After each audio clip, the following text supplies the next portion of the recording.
Wa amal muhdikatu lan aku utai piro-piro perkara kang ngerusak fasukun mongko iku sifat medit sakitun kang banget ayo musulun tegese medit sakitun kang banget balaiat di mongko ora akan isopoman maning perkara alihi kang wajib ing atase man bayane makin hakilah saking hakik Gusti Allah taala alih moga luhur sapa Allah wa hakil khalqi lan hakik makhluk wa fi riwayat lan iku tetep ing dalam siji riwayat fasukun mutawar utawi ana riwayat fasukun mutawar fasukun mongko nuli sifat medit mutawar kan den mutawar kan den aiku fulu tegese sifat medit yuti ukan to'at bu'e bukhl al-insan sopo manusia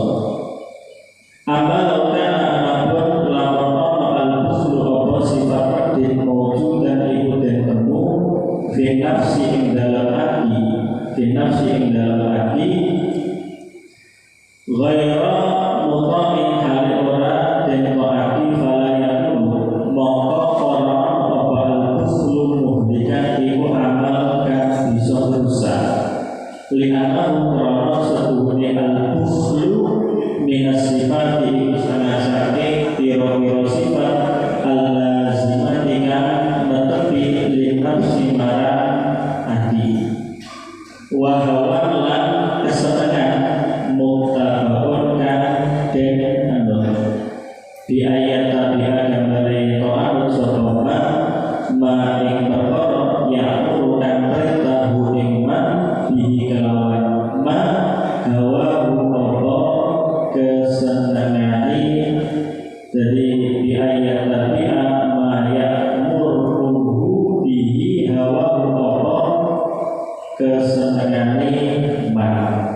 atau huwa rasulih ma wa ijabul mar'i lan oleh gawa dan awa-awaan binafsi kelawan awak diri al-mar'u ai nadhuru tegese ningali al-mar'u ilaiha maring nafsihi bi ainil kamali kelawan peninggal kesempurnaan ma'a nisyani nikmatillahi ing dalam sertane lali nikmati Gusti Allah taala hale maha sapa Allah wa al-amila ing dalam sertane ngrasa aman min zawaliha saking ilange nikmatillah min zawaliha saking ilange nikmatillah.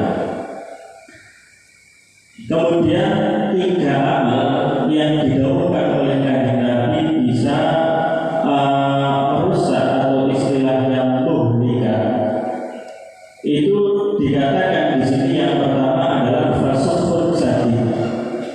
Jadi wa amal muhlikan fasukun sadid. Jadi amal sing iso tiba marang wong sing nglakoni ing dalem kerusakan. Sing pertama itu sukun sadid. Bakhil sing nemen bakhile. Sehingga bakhil tersebut atau sifat medit itu mendorong seseorang untuk tidak mendatangi kewajiban yang harus dia lakukan, baik itu berhubungan dengan hakullah atau berhubungan dengan hakul khalqi atau hakul adami.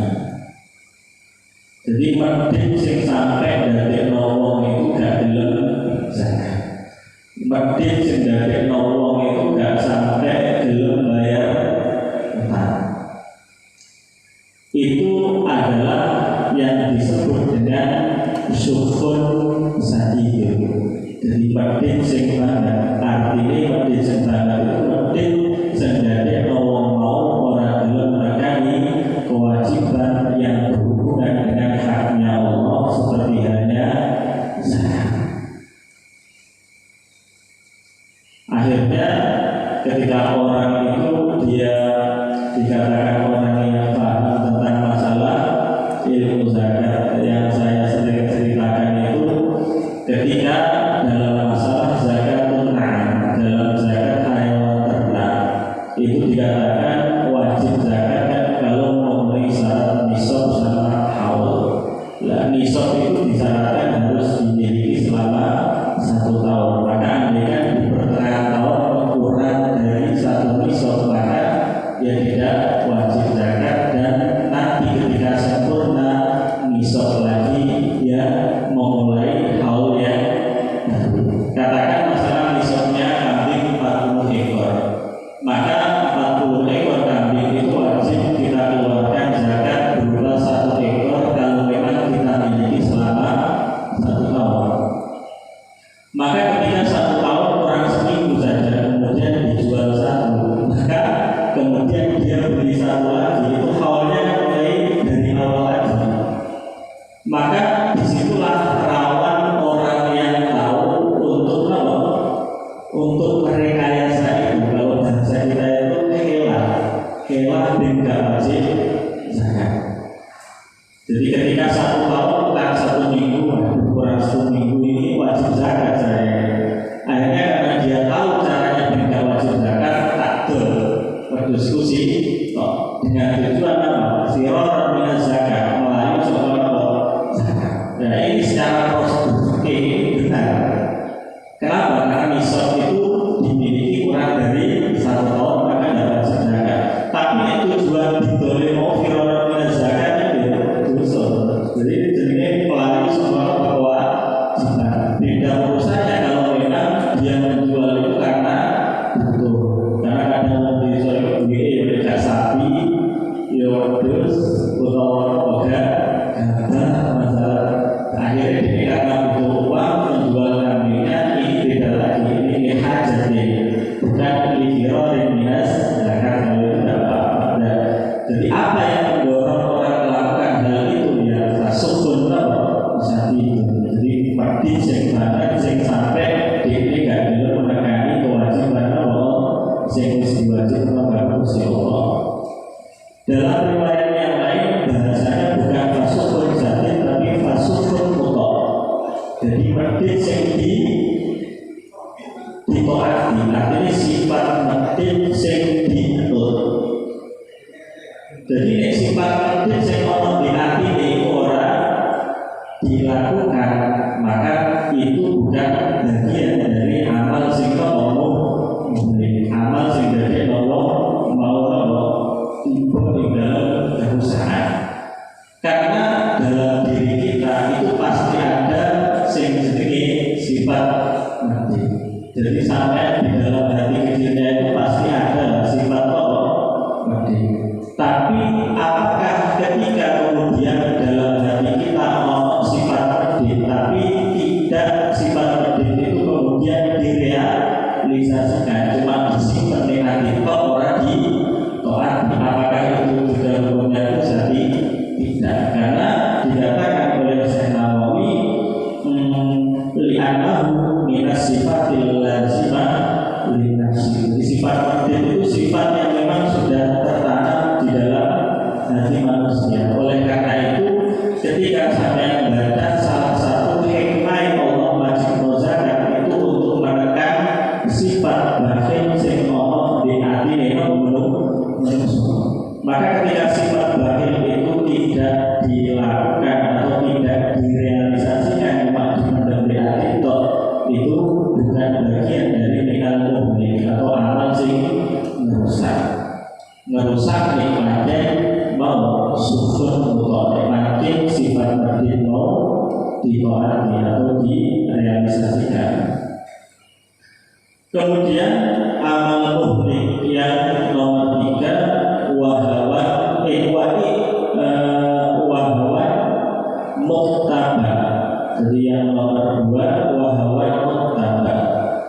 Jadi kesenangan nafsu sing selalu ditaati, sing selalu diikuti. Jadi maksudnya ini diikuti, maksudnya ini diikuti, itu masuk dalam kategori amal sing masuk bagian dari muhlikat.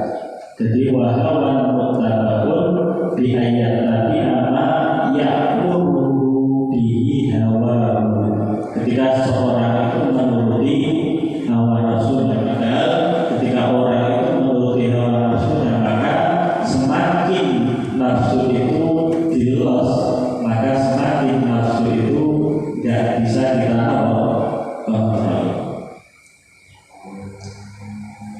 Maka dikatakan wana sudah tifli itu bil musabah ala hukmi rodo. Jadi maksud itu kayak bocah cilik itu bil mengalihkan bocah biasa ala hukmi rodo ini musuh terus.